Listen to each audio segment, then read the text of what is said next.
Queridos hermanos y amigos de Aprendiendo de Jesús, hoy les damos una calurosa bienvenida a un nuevo estudio del Comentario Bíblico Adventista correspondiente a la lección 4, titulada El conflicto detrás de todos los conflictos.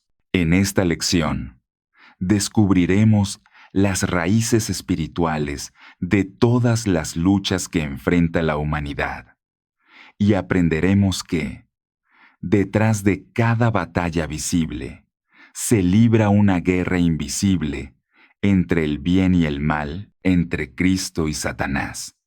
Veremos cómo el mismo Dios, que peleó por su pueblo en el pasado, sigue luchando hoy por nosotros, defendiendo a quienes confían en su poder y permanecen fieles a su palabra. Este estudio nos invita a mirar más allá de lo que nuestros ojos pueden ver, a comprender que el Señor es nuestro guerrero y que su amor y justicia siguen actuando para salvarnos. No importa cuán grandes sean las pruebas o las dificultades que enfrentemos, cuando el príncipe del ejército del Señor está con nosotros, la victoria está asegurada. Te animamos a compartir este video, porque nunca sabemos a quién puede llegarle una palabra de esperanza. No olvides suscribirte, activar la campanita de notificaciones y, por supuesto, dejarnos tu like, porque cada apoyo, cada interacción y cada comentario ayudan a que este ministerio siga creciendo y llevando el mensaje de Jesús a más corazones. Tu participación es fundamental para que juntos sigamos cumpliendo la misión de proclamar la verdad y fortalecer la fe del pueblo de Dios. Vamos a orar. Para comenzar, amado Padre Celestial, te damos gracias por la oportunidad de estudiar tu palabra y comprender las verdades que nos revelas en esta lección. Abre nuestra mente y nuestro corazón para ver más allá de los conflictos humanos y reconocer la batalla espiritual que se libra por nuestras almas. Permítenos estar firmes del lado de Cristo, confiando en que tú peleas por nosotros. Que tu Espíritu Santo nos guíe en este estudio y nos conceda discernimiento, humildad y fe. En el nombre poderoso de Jesús, nuestro comandante y Salvador. Amén. Josué 5, 1-3 al 15. Cerca de Jericó. En la versión siriaca dice, en las llanuras de Jericó. Josué entonces dirigió su atención a su próxima gran tarea, la toma de Jericó. Salió del campamento para meditar y pedir la dirección divina para realizar esa obra. Una espada desenvainada. El Señor se apareció a Moisés en Horeb cuando estaba a punto de emprender la liberación de Israel de su esclavitud.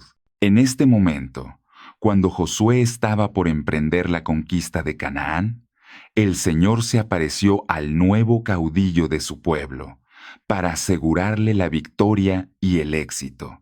La maldad del amorreo había llegado a su colmo, y tal como Dios había prometido solemnemente a Abraham 4 siglos antes, su descendencia había vuelto allí. Israel emprendía ahora la conquista de las naciones de Canaán. Con la aprobación divina, en Canaán se conocía el testimonio de Abraham, Isaac y Jacob, y la manera en que Dios, en repetidas ocasiones, había obrado en favor de su pueblo. Pero estas naciones paganas siguieron por los caminos de su propia elección antes que someterse a Dios. Del ejército. No se refiere, en primer término, al ejército de Israel, sino a las huestes celestiales. La palabra traducida ejército se refiere específicamente a guerreros, algunas veces a los ejércitos de Israel. Tal como se presenta en este pasaje y en Primera de Reyes 2, se refiere a ángeles, pero en Isaías 3:4, 4 se refiere a los cuerpos celestes. En todo momento los ángeles están dispuestos a suplir las necesidades de la iglesia y a cumplir las órdenes de su capitán. Quienes tienen que hacer frente a conquistas como la de Jericó, pueden solicitar la ayuda de estas fuerzas invisibles y recibirán, como Josué, la seguridad de que los recursos del cielo están a la disposición de cada alma que tiene confianza. Josué recibió la promesa segura de que no estaría solo a la cabeza del ejército hebreo. Como capitán, el mismo Señor estaría allí para vigilar, disponer, ordenar y comandar. Le adoró. Al aceptar la adoración ofrecida por Josué, el visitante celestial demostró que era más que un ángel. Quita el calzado. Esta es otra evidencia de que el príncipe del ejército era más que un ángel. No era sino Cristo mismo, en forma humana. Apocalipsis 1, 2, 7 al 9. Batalla en el cielo. Juan presenta ahora brevemente la historia del gran conflicto que hubo en el cielo entre Satanás y Cristo, desde su origen hasta el momento en que Cristo triunfó en la cruz, cuando Satanás fue arrojado definitivamente del cielo a la tierra, y el desarrollo de ese conflicto en la tierra hasta el tiempo del fin. Esta breve reseña queda como trasfondo de la extensa descripción del desarrollo del conflicto durante el tiempo del fin, por medio del cual esa lucha finalmente termina con éxito. Juan habla más particularmente de la fase del conflicto librado en el cielo, en relación con la muerte de Cristo en la cruz. En cuanto a la evidencia del contexto que apoya esta conclusión, aunque el revelador enfoca primordialmente su atención sobre el punto culminante del conflicto que tuvo lugar en la cruz, la frase, hubo una gran batalla en el cielo, también puede entenderse como que se refiere al tiempo anterior a la creación de la tierra, cuando la hostilidad del dragón comenzó porque Lucifer aspiraba a ser semejante a Dios. En ese tiempo, Satanás fue expulsado del cielo junto con los ángeles que simpatizaban con él. Los ángeles leales no entendieron plenamente entonces todas las consecuencias que estaban implicadas. Pero cuando Satanás vilmente derramó la sangre de Cristo, quedó completa y eternamente desenmascarado delante del mundo celestial. Desde ese momento, sus actividades fueron aún más restringidas. Miguel, una transliteración del hebreo que significa ¿quién semejante a Dios? Miguel es mencionado como uno de los principales príncipes, como el gran príncipe, y también como el arcángel. La literatura judía describía a Miguel como el más encumbrado de los ángeles, el verdadero representante de Dios, y lo identificaba como el ángel de Jehová. Miguel fue el ángel que vindicó a Israel contra las acusaciones de Satanás. Un examen cuidadoso de las referencias bíblicas a Miguel permite concluir que no es otro, sino nuestro bendito Señor y Salvador Jesucristo. Sus ángeles, es decir, los ángeles leales, los espíritus ministradores, enviados para servicio a favor de los que serán herederos de la salvación, es decir, los ángeles que apoyaron a Satanás en su guerra contra Cristo, no prevalecieron. Como la frase, batalla en el cielo, puede tener una doble aplicación cuando se describe tanto el conflicto inicial en el cielo entre Lucifer y Dios, como el que comenzó en la tierra entre Satanás y el Cristo encarnado. Las palabras no prevalecieron pueden aplicarse apropiadamente a ambas etapas del conflicto, pues Satanás no tuvo éxito en ninguna de las dos. Ya lugar. Estas palabras pueden entenderse como una referencia al lugar que una vez poseyeron u ocuparon o se les había asignado. Lucifer fue una vez el querubín protector, y los ángeles que se unieron con él en la rebelión ejercían diversas funciones de responsabilidad. Lucifer y sus ángeles perdieron esas funciones cuando fueron arrojados del cielo. Fue lanzado fuera. Satanás y sus ángeles fueron expulsados del cielo en las edades pasadas, antes de la creación de este mundo. Sin embargo, parece que hasta el momento del drama de la cruz, podía llegar hasta los seres celestiales, y en un grado limitado, posiblemente como príncipe de este mundo, pero no como habitante del cielo, podía entrar en los recintos celestiales. Esta puede ser, sin embargo, la expulsión definitiva que ocurrió en la cruz, como lo declaró nuestro Señor. Es evidente por el contexto que Juan se está refiriendo más específicamente a los sucesos relacionados con el triunfo de Cristo en la cruz. Pueden notarse los siguientes puntos. 1. La proclamación que hace una gran voz en el cielo es más o menos un paréntesis, cuyo propósito es explicar el significado de la expulsión de Satanás, en primer lugar, a los habitantes del cielo, y luego a los de esta tierra. Después de este paréntesis explicatorio, el versículo 13 continúa la narración de las actividades de Satanás a partir del lugar donde había quedado en el versículo 9. Por consiguiente, los versículos 10 y 12 constituyen, principalmente, una declaración relativa al estado del plan de salvación en el momento en que Satanás fue arrojado a la tierra. 2. La primera declaración de la gran voz consiste en una serie de hechos relacionados con el triunfo de Cristo en la cruz sobre Satanás. Se aseguró el plan de la salvación, se dio poder para resistir los engaños de Satanás, se aseguró el reino de Cristo y fue confirmado su poder, literalmente, autoridad de ser el Salvador del hombre, el sumo sacerdote y rey. 3. La razón que se da en Apocalipsis 1, 2 para esta cuádruple victoria es muy específica, que ha sido lanzado fuera el acusador de nuestros hermanos, lo cual relaciona claramente lo que se ha hecho con la expulsión del versículo 9. 4. El acusador de nuestros hermanos ya los había estado acusando activamente delante de nuestro Dios día y noche.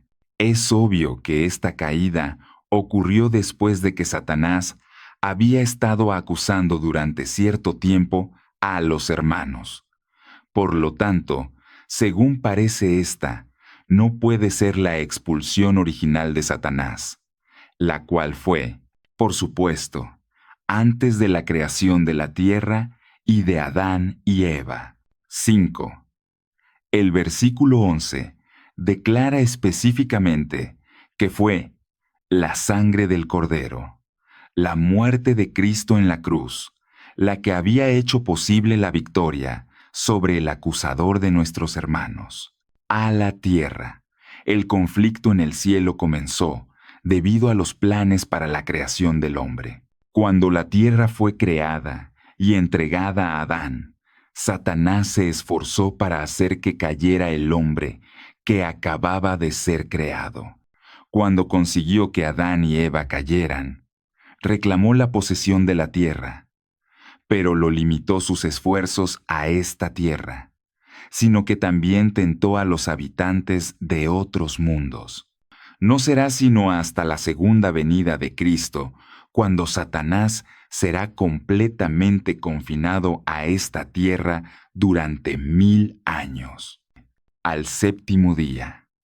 Debido a las palabras usadas en este relato, algunos han pensado que esta expresión se refiere al sábado, pero de ninguna manera es obligatoria tal conclusión. No sabemos en qué día de la semana se comenzó a dar vueltas a la sitidad, Pero, en vista de que los israelitas emplearon 7 días para dar esas vueltas, uno de esos días debe haber sido el sábado. Esto hace surgir la pregunta de si el marchar en torno a la ciudad estaba en armonía con el espíritu de la verdadera observancia del sábado. En realidad, puesto que el sábado es dedicado a Dios, cualquier cosa que Él nos pida que hagamos en ese día está en armonía con el espíritu de su observancia. De acuerdo con la orden divina, no debe emplearse el sábado para andar en los propios caminos, ni para realizar la voluntad propia. Pero sin conflicto moral alguno podemos dedicar sus horas sagradas a hacer lo que Dios manda que se haga en ese día. Gritad. En ese séptimo día, obedeciendo plenamente la orden de Josué, Israel rodeó la ciudad 6 veces en silencio. Solo cuando recibió la orden de hacerlo, gritó todo el pueblo. Su completa obediencia en este asunto fue una demostración notable de su fe. En esa hora crucial Israel actuó con unanimidad y llaneza de corazón. Si hubiese continuado con esa disposición de ánimo, el curso de su historia habría sido enteramente distinto. Hubiera cumplido con el plan divino. Su testimonio se habría extendido a todo el mundo, y Jerusalén se hubiera consolidado para siempre como el centro de un gran reino espiritual. Anatema. Será consagrada como anatema. Este sustantivo puede también traducirse como cosa o persona consagrada, ya sea para la destrucción o para un uso sagrado, y por lo tanto quedaba excluida del uso común. El sustantivo viene del verbo haram, que significa dedicar a la destrucción. Jericó debía quedar bajo entredicho, y ninguna parte de su riqueza debía dedicarse al uso personal. Todos sus seres vivos debían ser totalmente destruidos. Sus metales habían de dedicarse al Señor y ser llevados a su tesorería. Jericó fue la primicia de la conquista de Israel. Y tal vez también en este sentido, era como debía dedicarse a Dios. Destruyeron todo. A algunos les ha parecido este un acto de completa barbarie y crueldad. Sin embargo, una cuidadosa investigación de todo el problema de los caminos y las obras de Dios, tal como se revelan en las Escrituras, lleva a una conclusión muy diferente. Debe recordarse que los israelitas actuaron obedeciendo estrictamente órdenes divinas, y cualquier acusación contra ellos es una acusación directa contra la justicia de los juicios divinos. Los cananeos habían llegado al límite de su tiempo de gracia. Dios les había dado suficiente oportunidad para arrepentirse, así como lo hace con cada persona en este mundo. Al final, la misericordia no puede proseguir sin interferir con la justicia de Dios. Cuando llega ese momento, Dios debe hacer algo a fin de actuar en consonancia con su carácter, que incluye tanto justicia como misericordia. Muchas veces es un acto de amor destruir a los que ya han tenido su oportunidad, para que su mal ejemplo no corrompa a otros. Si los habitantes de Jericó así lo hubiesen deseado, todos podrían haber compartido la salvación de la cual gozaron Rahab y su familia. El estudio sobre el conflicto, detrás de todos los conflictos, nos introduce en una de las temáticas más fascinantes y difíciles de la teología bíblica: la tensión entre el amor y la guerra, entre el Dios misericordioso que salva y el Dios justo que combate el mal. A través de los relatos de Josué, Éxodo y Apocalipsis, se revela que las batallas del antiguo Israel no fueron simples episodios históricos, sino representaciones terrenales de una guerra cósmica que trasciende el tiempo y los reinos humanos. Detrás de cada batalla visible se esconde una lucha invisible que comenzó en el cielo, cuando Lucifer se rebeló contra el Creador.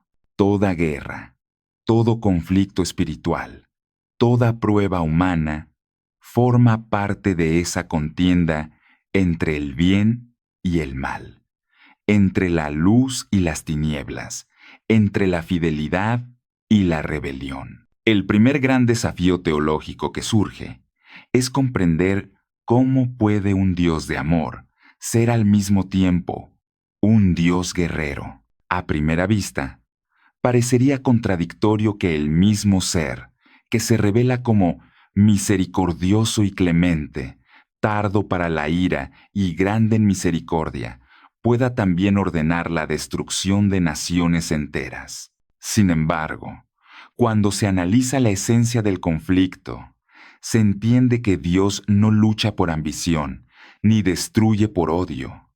Su guerra es moral, espiritual y redentora. El combate divino no tiene como objetivo la aniquilación, sino la restauración del orden y la justicia en un universo contaminado por el pecado. Por eso, lo que a los ojos humanos parece violencia, en la perspectiva divina, es una intervención para salvar al bien de ser devorado por el mal. Dios pelea, no para destruir, sino para preservar la vida eterna de su creación. El encuentro de Josué con el príncipe del ejército del Señor es uno de los momentos más significativos en la historia sagrada. Este episodio revela que la victoria no depende de la fuerza humana ni de la estrategia militar, sino de la sumisión del ser humano a la autoridad divina. Josué, líder experimentado en la guerra, se encuentra con un ser celestial que no se identifica ni como amigo, ni como enemigo, sino como el comandante supremo de las huestes celestiales. La respuesta del visitante no, sino que como príncipe del ejército del Señor he venido ahora, es una declaración de soberanía. No se trata de que Dios se una a las causas humanas, sino de que los seres humanos se unan al propósito de Dios. Josué, al postrarse, reconoce que su lucha por Canaán no es una campaña terrenal, sino parte de un conflicto cósmico en el que el mismo Dios participa. El mensaje es claro.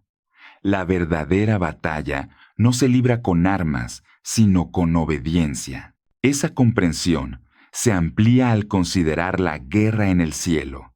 Antes de las guerras humanas, ya existía una batalla entre Cristo y Satanás, entre el amor y el orgullo. Lucifer, el más bello y poderoso de los ángeles, se rebeló contra su creador. Isaías 14 y Ezequiel 28 retratan poéticamente esa caída, mostrando que la raíz de todo conflicto es el deseo de usurpar la autoridad de Dios. Desde entonces, todo acto de maldad en la tierra refleja esa misma rebelión celestial. Los reinos de este mundo, con sus sistemas de opresión y su idolatría, no son más que manifestaciones visibles de esa lucha espiritual. Por eso, las guerras de Israel deben comprenderse como expresiones temporales de una guerra eterna entre el Creador y las fuerzas de las tinieblas. Cada conquista, cada juicio, cada milagro, forman parte del gran drama de la redención universal. El libre albedrío es el punto de partida del conflicto. Dios creó seres libres, porque el amor verdadero solo puede existir donde hay elección. Sin libertad no hay amor, solo programación. Pero esa misma libertad hizo posible la rebelión. Lucifer eligió el camino del orgullo y al hacerlo, arrastró a una parte de los ángeles en su caída. Desde entonces, el universo entero se convirtió en escenario de una contienda por la lealtad y la adoración. En ese contexto, el papel de Israel adquiere un sentido más profundo. No era un pueblo elegido para dominar, sino para revelar la justicia divina. Las guerras que libraron, lejos de ser conquistas imperialistas, tenían el propósito de manifestar el poder de Dios sobre las fuerzas del mal. Canaán, más que un territorio físico, simboliza el reino de Dios que debe establecerse sobre la idolatría, la corrupción y la opresión. Las órdenes divinas de destruir a los cananeos no fueron actos arbitrarios, sino medidas justas para erradicar una maldad que amenazaba con destruir la fe del pueblo y la promesa de redención. El Señor es presentado como un guerrero, pero su guerra no se asemeja a las guerras humanas. Jehová es varón de guerra. Canta Moisés en Éxodo 1:5-3, después de la liberación del Mar Rojo. Sin embargo, el arma del Señor no es la espada, sino su poder redentor. Él lucha liberando a los cautivos, derribando los ídolos, desenmascarando los falsos dioses. Las plagas de Egipto fueron, en realidad, juicios divinos contra los dioses paganos y las estructuras demoníacas que sostenían la esclavitud. Así, la guerra divina no es contra personas, sino contra los sistemas del mal que oprimen y deshumanizan. Cada acto de juicio en el Antiguo Testamento anticipa el triunfo final de Cristo sobre Satanás en el Apocalipsis. Por eso se puede decir que Dios es un guerrero de amor. Pelea no por odio, sino por justicia, no por destrucción, sino por redención. El plan original de Dios nunca fue que Israel conquistara mediante la violencia. Dios declara: el Señor peleará por vosotros, y vosotros estaréis tranquilos. La intención divina era que la fe, la obediencia y la dependencia fueran las armas de su pueblo. La victoria debía provenir del poder sobrenatural de Dios, no del esfuerzo humano. Sin embargo, la incredulidad del pueblo alteró ese propósito.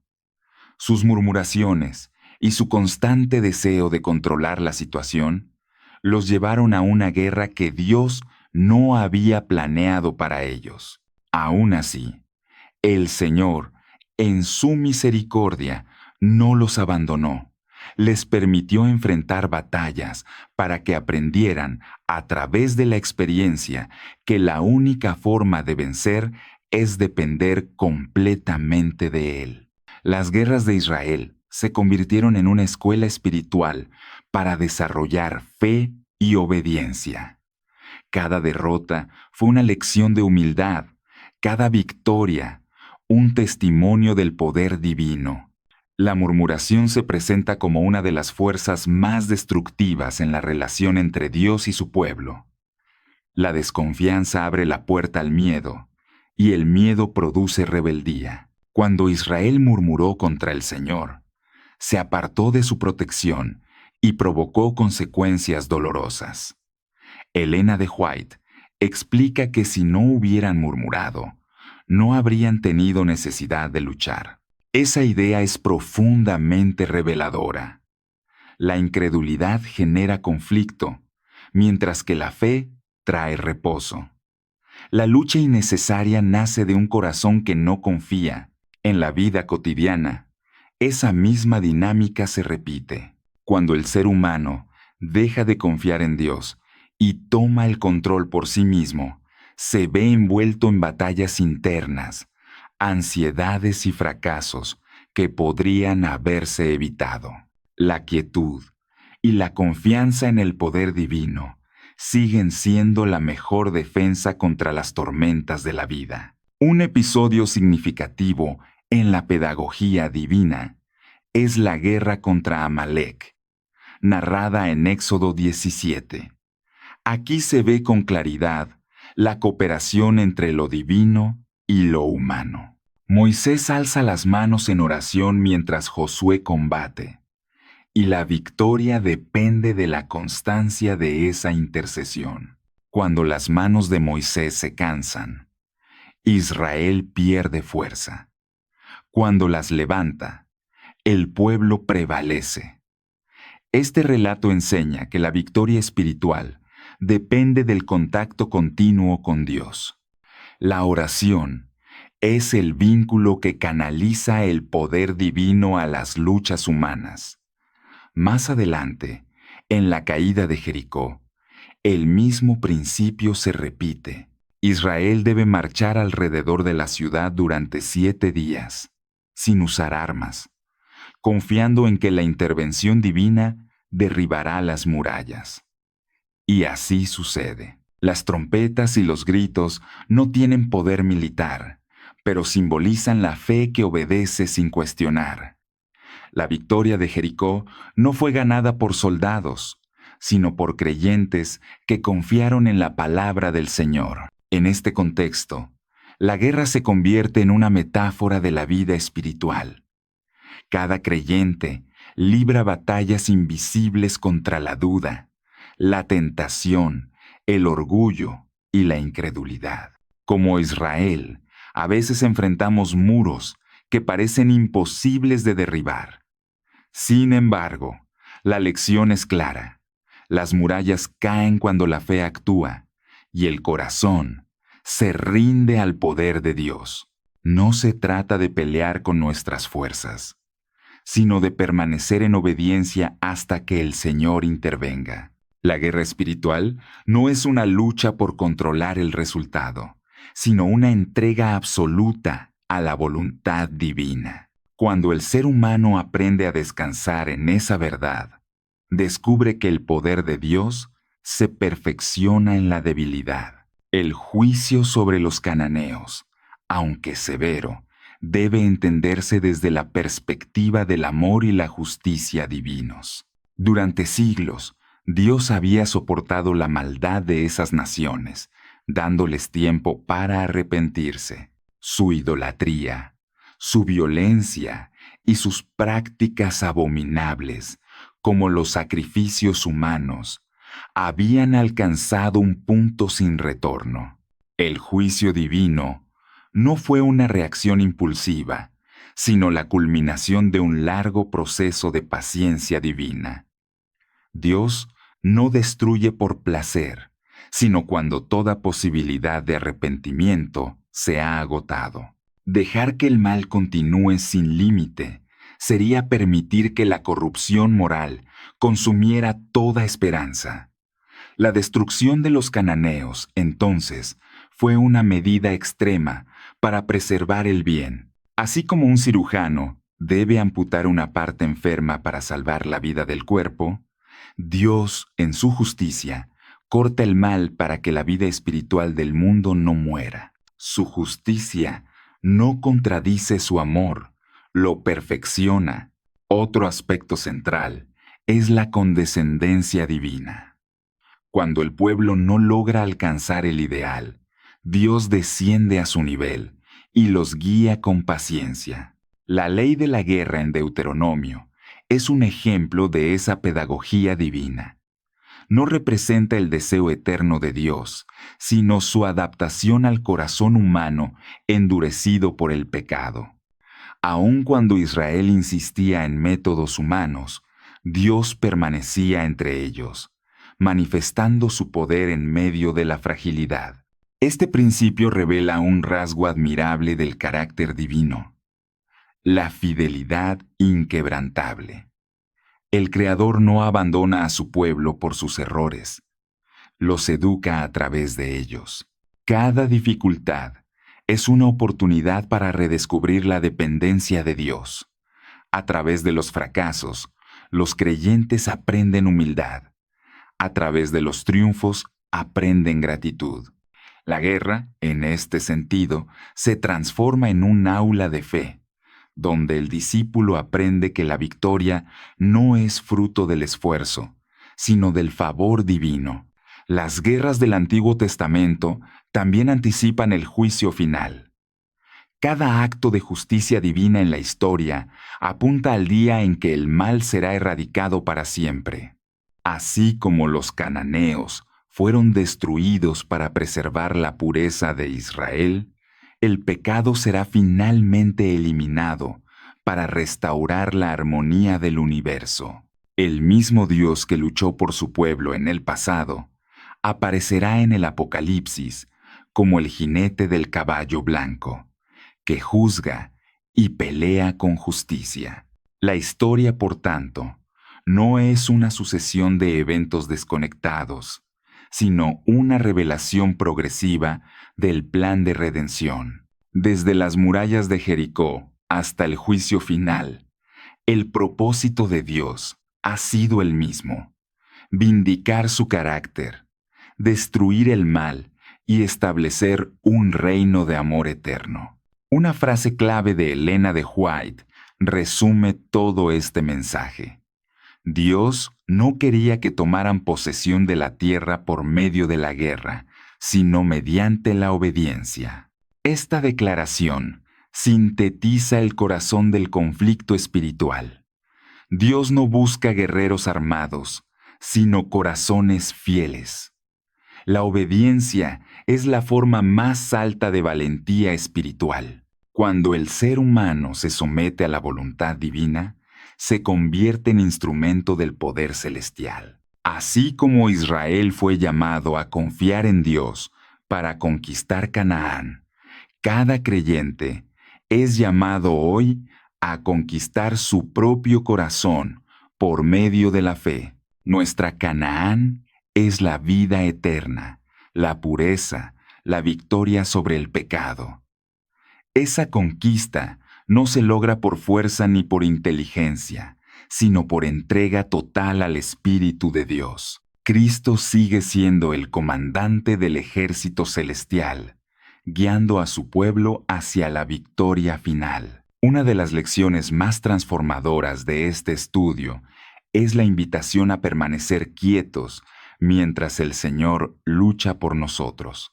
En una era dominada por la prisa, la ansiedad y el control, la fe auténtica exige quietud. Esperar en Dios no significa pasividad, sino confianza activa. Es la certeza de que el poder divino actúa incluso cuando no lo vemos. Permanecer quietos es permitir que Dios sea Dios. Es renunciar al orgullo de creer que todo depende de nosotros. En la quietud se manifiesta la fuerza del creyente maduro. Así como las aguas del Mar Rojo se abrieron cuando Israel dejó de correr y confió, las aguas del miedo, la duda y la angustia se abren en nuestras vidas cuando nos detenemos para escuchar la voz de Dios y obedecerla. Otra enseñanza vital es el cambio de perspectiva que propone Josué 5:13-15. En lugar de preguntarnos si Dios está de nuestro lado, deberíamos preguntarnos si nosotros estamos del lado de Dios. La tendencia humana es querer que el cielo apoye nuestros planes, nuestras ideologías y nuestras decisiones. Pero la fe verdadera consiste en rendir esos planes al propósito divino. El comandante celestial no se une a nuestros ejércitos, nos invita a unirnos al suyo. Esa es la esencia de la obediencia cristiana: renunciar a la autonomía y abrazar la voluntad divina. En ese momento, la guerra interior cesa y el alma encuentra la paz que solo proviene de la sumisión a Cristo. En última instancia, el mensaje central es que la historia humana es el escenario visible de un conflicto invisible entre Cristo y Satanás. Cada guerra, cada injusticia, cada lucha interna del corazón humano forma parte de ese drama cósmico. Pero la victoria ya ha sido asegurada en la cruz. Allí, el comandante celestial Venció al enemigo no destruyendo, sino entregándose. En la cruz se resolvió el conflicto detrás de todos los conflictos. El amor triunfó sobre el odio, la humildad sobre el orgullo y la vida sobre la muerte. Todo lo que sucede desde entonces es la extensión de esa victoria a cada alma que decide ponerse del lado de Cristo. El conflicto continúa, pero su desenlace está asegurado. Cada ser humano debe decidir su bando, no con palabras, sino con obediencia. Las batallas del creyente son muchas, pero la estrategia es una sola: confiar en el Dios que pelea por nosotros. En un mundo que sigue levantando murallas de incredulidad, el llamado es marchar como Israel alrededor de Jericó, confiando en que las promesas divinas son más firmes que cualquier obstáculo. La fe, la quietud y la obediencia siguen siendo las armas invencibles del pueblo de Dios. Y cuando el último muro caiga, cuando el conflicto final llegue a su fin, el universo entero proclamará: justos y verdaderos son tus caminos, Señor Dios Todopoderoso. Hemos visto que el conflicto detrás de todos los conflictos no es solo una historia antigua, sino una realidad que continúa hoy en nuestros corazones y en el mundo. Dios sigue siendo el guerrero fiel que pelea por su pueblo, y nosotros estamos llamados a mantenernos firmes de su lado, confiando en su poder y obedeciendo su palabra. Si este estudio fue de bendición para ti, compártelo con tus amigos y familiares. Suscríbete al canal y déjanos tu like. Cada gesto de apoyo fortalece este ministerio y nos ayuda a seguir llevando el mensaje de esperanza a más personas. Que el Señor te conceda victoria en cada batalla espiritual y te recuerde siempre que, cuando Cristo está contigo, el enemigo ya está vencido.